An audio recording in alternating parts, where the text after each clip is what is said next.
I have to start by saying this. I absolutely love my in laws, but I'm going to use them in this analogy or in this frame as we set up what we're going to be talking about today, because they are the perfect example of how the one thing that we're going to discuss today can make such a huge difference. And I should have set that up before. But anyway, so my in laws are amazing people that everybody loves and everybody gets along with. They have an amazing heart. But for the first 10 years of my marriage, I lived right across the street from them. Now, if you've ever seen that show, Everybody Loves Raymond, that was my life. All right. And as much as I love them, they would come in all the time unannounced whenever they just had the second to cross the street and go over. They would come over, especially after my oldest daughter was born. At one point, I had to sit down with my mother in law and explain to her that what they were doing was actually robbing themselves from the opportunity of creating deeper connections with me and with my kid and any future kids that I might have, because they were stealing moments instead of creating space for true connection and for great things to develop. Now, that is a clear example of how having boundaries, setting them and enforcing them, can be the most important thing that you do to solidify relationships and to make sure that everybody's taken care of, including yourself. So, because I know boundaries can be hard to set and especially harder to enforce, and because I know that it is such an important thing for us to move forward and to do the things that we set out to do, we're going to have a conversation today around boundaries, what they really are, why they're so important, how to set them, and most importantly, how to enforce them. I hope you're ready for this conversation. Join me in a second. You need confidence to move forward. Without confidence, you can't really achieve that dream, desire, calling, or lofty element, venture that you've had in your heart to do. Have you heard that before? That's what most experts and gurus out there sell you. Well, I have a slightly different take on it. I believe that you and I can create a feeling and a sense of confidence on demand that can propel us forward without us having to jump through all the hoops and try to figure out all the things that the gurus never really tell you how to do anyway. So if you have been struggling with this notion that you need more confidence, or if you simply have a goal, a dream, an aspiration, a movement, something that you want to start in this world, an impact that you want to have in others, and an influence that you want to use to support and help and do some good out there in the world, then I invite you to head on over to confidence.marciamaro.com, where you are going to find an amazing offer for my course, Confidence on Demand, which will give you the 3 secrets to generating that feeling and that sense of confidence when and where you need it. So again, head on over to confidence.marciamaro.com and take advantage of this opportunity to generate and create confidence when and where you need it. And in the meantime, stick around and chat with me here on Sincerely Speaking. See you soon. So we all have this, I believe, almost innate understanding that boundaries are important. I don't think that there's anybody that you talk to that has lived for more than a second that would tell you that boundaries are not important. They will see that there's reasons for boundaries and that boundaries are necessary in certain areas. But I also think that a lot of us, especially women, and I don't mean to go into this whole conversation of men versus women right now, but there's something in women that makes it especially harder for us to set and enforce boundaries, especially with family and with people closest to us. And so it's important to start this conversation by understanding why it is that boundaries can feel so hard, because we get to give ourselves the space to be gentle with ourselves, to have grace with ourselves, and to see that what we are experiencing is not unique to us, but that it is a almost universal thing that most people experience at one point or another, especially those of us of the female persuasion. All right. So here's what happens. We start thinking about boundaries, and the very first instinct for most of us is, ooh, but what if the people involved get offended? I don't want to hurt anybody's feelings. I don't want to make anybody feel badly. I don't want them to think that it's that I don't want them around, or that I don't like them in some way, or that they did something wrong. And so we start putting all this weight on the conversation around boundaries, making it mean something that it does not. If we approach boundaries in the way that we're going to talk about today, nobody's going to feel like you don't like them. They're going to understand where those boundaries are coming from, and they're going to see why they're important, not just for you, but for them as well, right? So the very first thing that tends to happen is that we think we're going to either hurt someone's feelings, or that somebody's going to get offended, or that somebody's not going to understand why these things are important to us. And so we start holding back because, as good people that we are, we don't want to hurt anybody. We don't want to offend anybody. And so we keep these patterns going, and we don't stop them in time. And then what ends up happening is that because we build up frustration and anxiety and maybe even anger around what happens when these boundaries are broken, we end up exploding the wrong way, and we end up creating the very thing that we were trying to avoid in the first place, right? So when we understand that not setting the boundaries is what's actually going to end up hurting the relationship, then that is the first step in moving forward, right? And we will talk more about this in a minute. But the second reason why boundaries can feel so hard to set is because of FOMO. Fear of missing out. We tend to feel like, okay, if I set these boundaries, then what I'm going to do is I'm going to limit myself from experiencing certain things, or from being available for certain things, or I'm going to miss out on this opportunity to share with this person, or I'm going to miss out on the gossip or the news or the information, or I'm going to miss out on this moment to share with this person that is in fact important to me, but that at this particular moment or under these particular circumstances, I'm not really able to enjoy.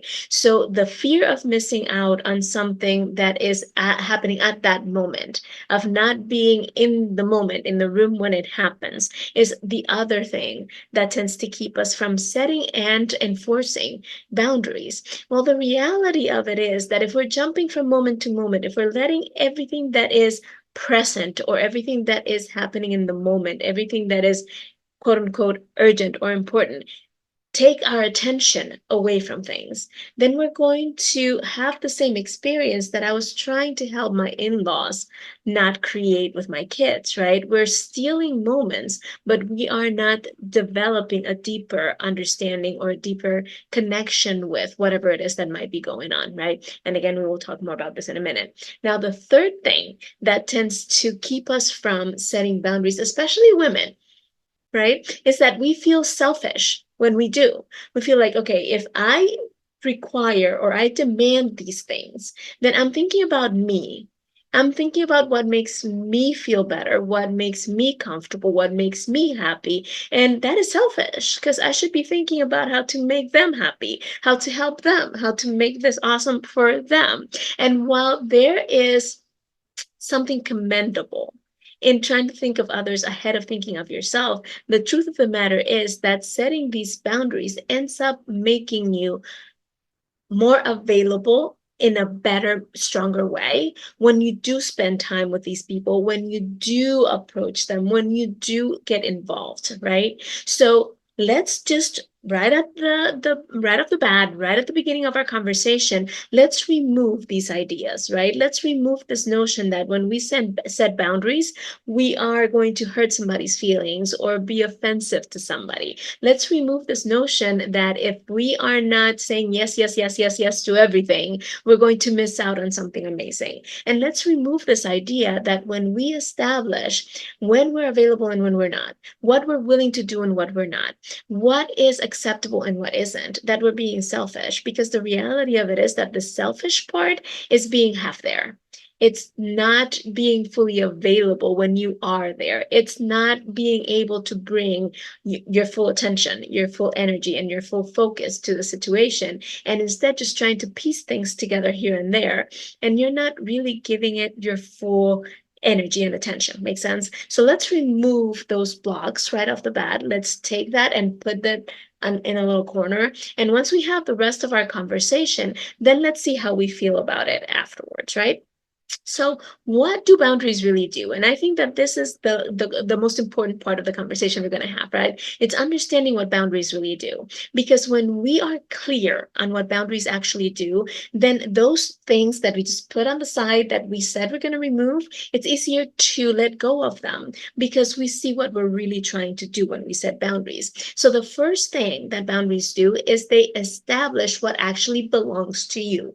They make it clear what is your responsibility and what is not. Now, I know I always talk about how anything that lands in your life is your responsibility. And I mean that in the sense that if it's within your scope to reach it, and you assume responsibility for it, you own it, then you feel like you're able to do something about it. That's a conversation for a different time. But what I'm talking about here is just clarifying and understanding where your realm of expectation ends and other people's begin, right? So, what is it that is really yours to manage? What is really your responsibility? Think of boundaries. And as we have this conversation, I would love for you to have an image of a fence, right?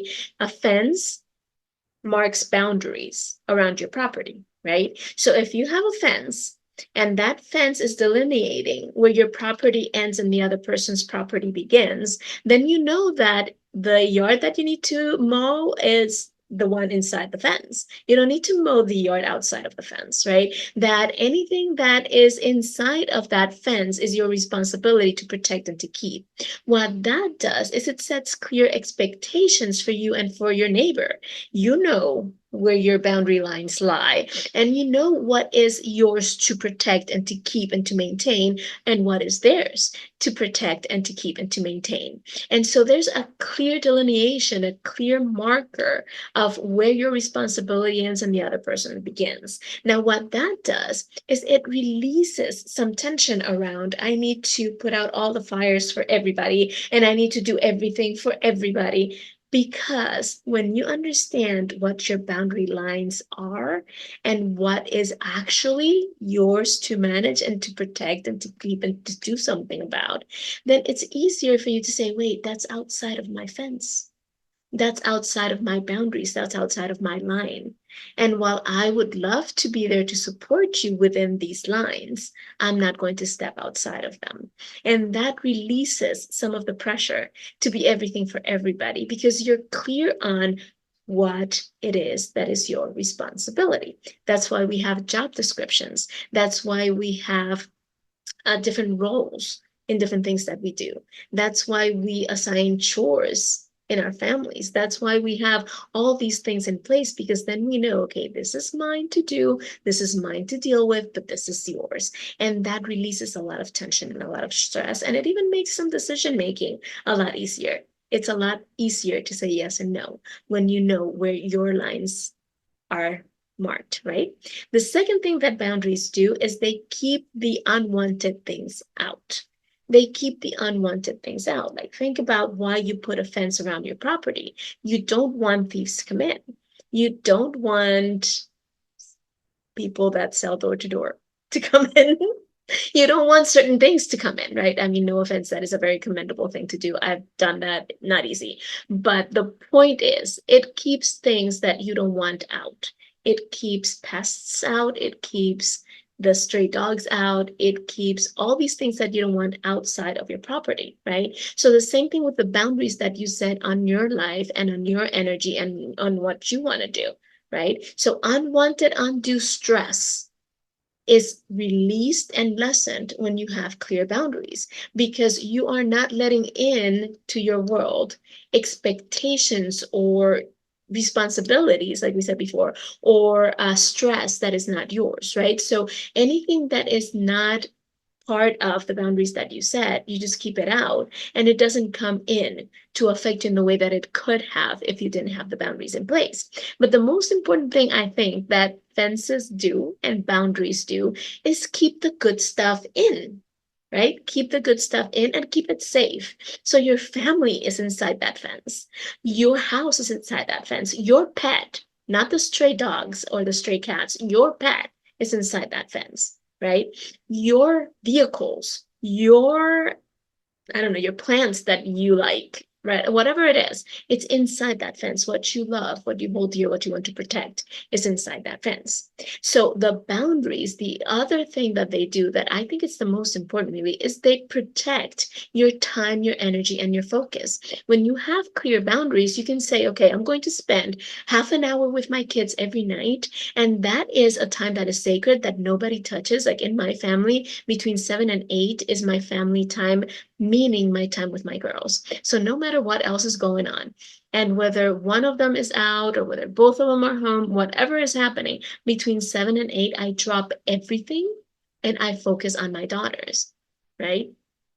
Of course, there are a few exceptions here and there, but for the most part, I don't take on anything between 7 and 8 because that's the time that I spend with my daughters. And then after 8, my daughters know that we pray and they each go to their rooms. They don't need to sleep.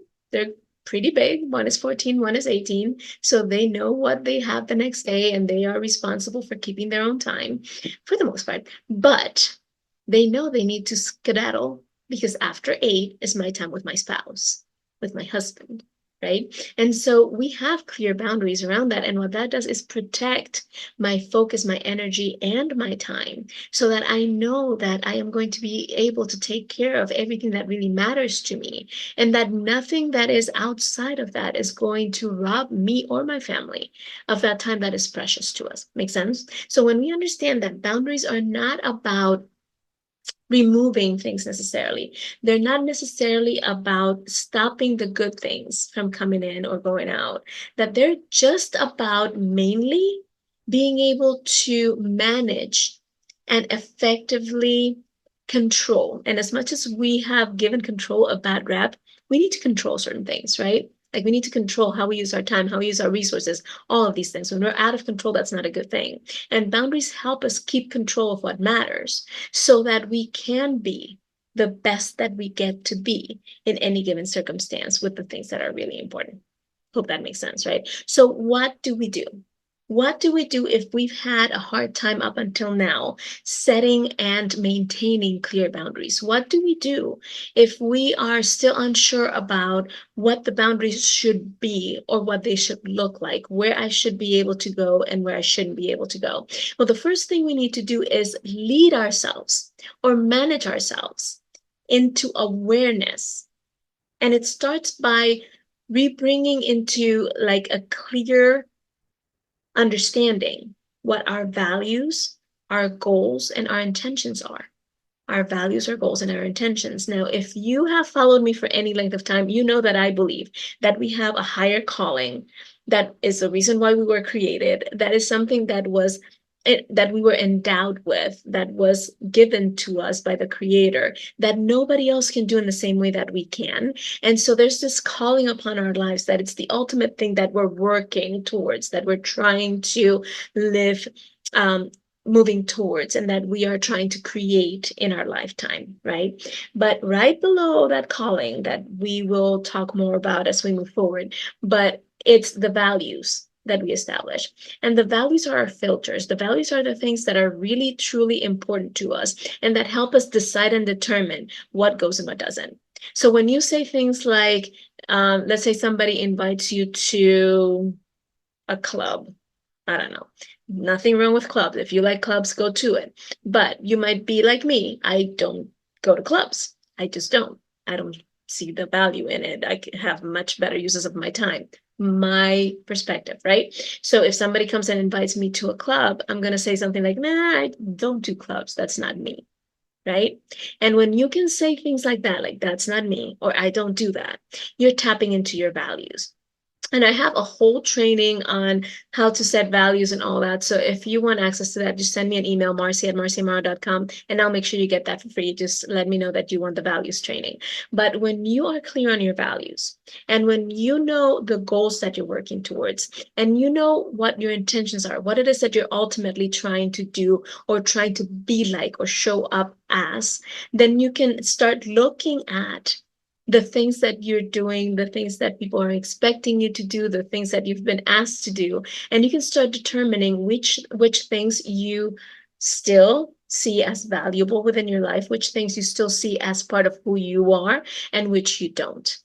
Right. And once you bring awareness to those things, to the things that feel like, no, that's not me, or no, I don't do that. And you start letting people know, nope, that's not me.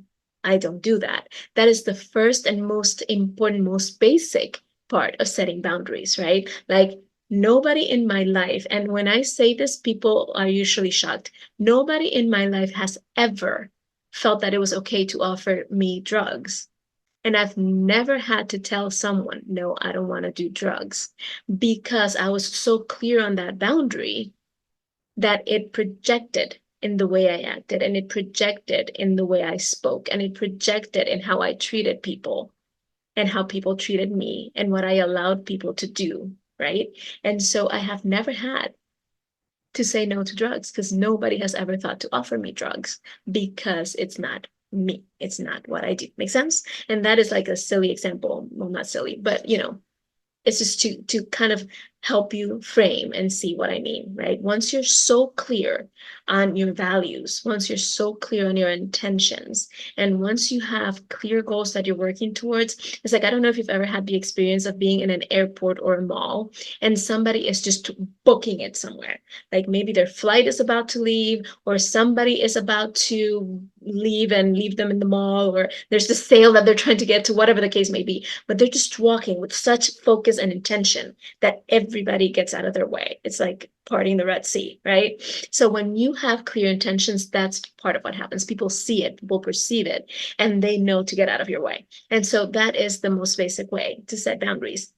The second thing is to start communicating really clearly, especially start with the closest people in your life, right? So who is it that you need to make sure they understand what you stand for, and that you are going to be protecting your boundaries, because you want to protect your time, your energy, and your focus, because you want to protect the time that you do spend with them to be the best that it can be, and not just piecemeal and robbed moments, right? And so who is it that you need to communicate to? What is it that you need to communicate, right? What is the boundary that you're trying to enforce or establish that has been broken up until that moment, right? Like maybe you have a coworker that just comes in and barges in and sits down and tries to chit chat while you're working. Well, maybe have a conversation with that coworker about the fact that you want to maximize your time, and that there's a block of time in which you don't want to be interrupted, because you want to make sure you get things done, right? And so, what do you need to communicate to that person? That you respect them, that you do enjoy having conversations with them, but that you want to give them your undivided attention when you do spend time with them. And the best way to do that is for them to respect this block of time in which you're going to get things done, so that when you sit during lunch with them, or so that when you take a break and you decide to come together and have a conversation, you can give them your undivided attention, right?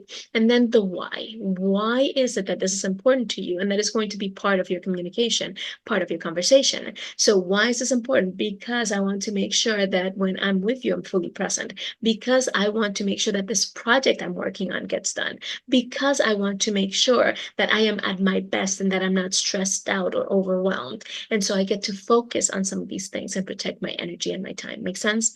And then finally, you get to be consistent. You get to be consistent in order to set and enforce boundaries. If one day you tell your coworker, hey, we're going to talk during my break between 10:30 and 11, and that's the time that I'm going to focus on you. And then the next day when they come in, you say, yeah, yeah, come on in, and it's 9 o'clock.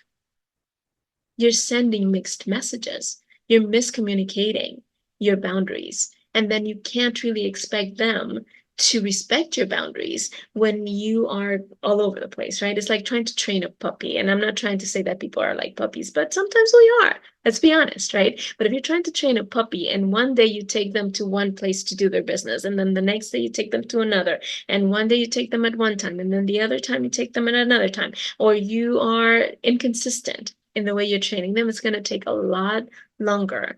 And the puppy, poor thing, is going to be very confused, right? So people sometimes we operate the same way. And if we are inconsistent, with enforcing and maintaining our boundaries, they're going to go by what you do, no, not by what you said. So you can tell them 20 million times, but if every time you tell them you're going to do something different from what you discussed or what you agreed upon, they're going to take the cue from what you do, not from what you said. All right. So it is, it is extremely important for your sanity, for the sake of your relationships, for the sake of achieving your goals, and for the sake of just living a life that is set for thriving and for moving forward, that we have clear boundaries that are not just established but enforced and clearly communicated with the people in our lives. If you have a hard time speaking about these things, or if you have a hard time just standing your ground when it comes to how to do these things, the very first step is to develop that sense of confidence, that feeling of strength that allows you to courageously step up and stand your ground and say the things that you need to say. If you would like some help with that, then go ahead and go to confidence.marciamara.com and purchase my Confidence on Demand course, which is on sale, only $24, and it is going to give you all the step-by-step instructions on how to develop a sense and a feeling of confidence that will allow you to speak out, to stand your ground, to move forward, to set these boundaries and to establish them and to enforce them, and so that you can move forward in all of your dreams. Now, I hope this conversation has been helpful and useful. Share it with the people in your life that you know might find it useful, and be sure to come back next week for another conversation here on Sincerely Speaking. Subscribe so you don't miss anything, and we'll chat soon.